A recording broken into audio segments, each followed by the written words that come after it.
You both mentioned Max Gawn there, the undisputed ruck king in my view. We get to see him go round on Saturday afternoon at the MCG. It's Melbourne and Hawthorn. And Josh, when we look at the performances of Max Gawn in recent weeks, well, it begs the question, is he the most influential captain in the AFL right now? Well, it's a great question, Nat, and it has got us thinking because leadership is so difficult to assess if you're not inside the four walls. But on the basis of the 2 hours we see every weekend, Chad, you can mount the argument that there are 4 captains in the AFL right now that are having massive impacts on the influence of their teams. Let's start with Max Gawn because Melbourne started the season 0-5, but in the space of the past 3 weeks, on the back of his dominance, they are back in business, and he is the key why. Yeah, and he's massive. He's been the #1 ruckman since round 6, and he's been so influential. He's one of the guys, like you said, we thought at the start of the year, he was 33 years old.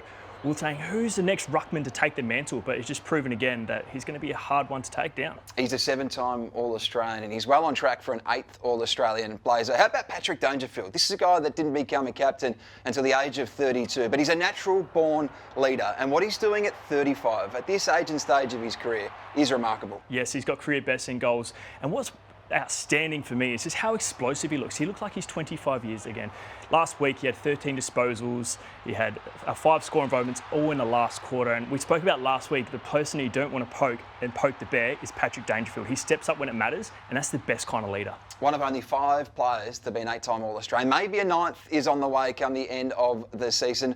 How about Marcus Bontempelli? He missed the first 5 games of the season with that calf injury. He's come back in, they've won the past 3. He's not the sole reason they've won their past 3, but he's a big reason why we now consider them a premiership contender. Well, what I suppose is most important for Bontempelli is that he came back into that Bulldogs mix and he didn't interrupt what they were doing. So that was so impressive early on. And I suppose it takes a hit on the ego that you are important, but he's been stepping up and he actually makes everyone better again, which is super impressive. Hasn't upset that midfield mix. That's a really good point you make. What about Zach Merritt? This is a guy that has been a champion of Essendon, yet he's never played in a winning final. He's doing so much to propel them back towards September. Clubs have come for him in the past, but he's remained loyal. Who does he remind you of a leader? Yeah, he reminds me of Travis Boak, who was the captain when I was at Port Adelaide, and we're going through a tough time at the club. We had tarps on the seats at Footy Park. Yes, at Footy Park, and Travis Boak obviously getting poached from other clubs. Could have went back home to Geelong, and similar to Zach Merritt, stuck loyal. And I think what's best about Travis Boak and Merritt is just the ability to perform on field and be a leader off the field. So you can't just ask any more from Zach Merritt at the moment. Oh, captain, my captain. I like it. I was looking for some captain puns, guys.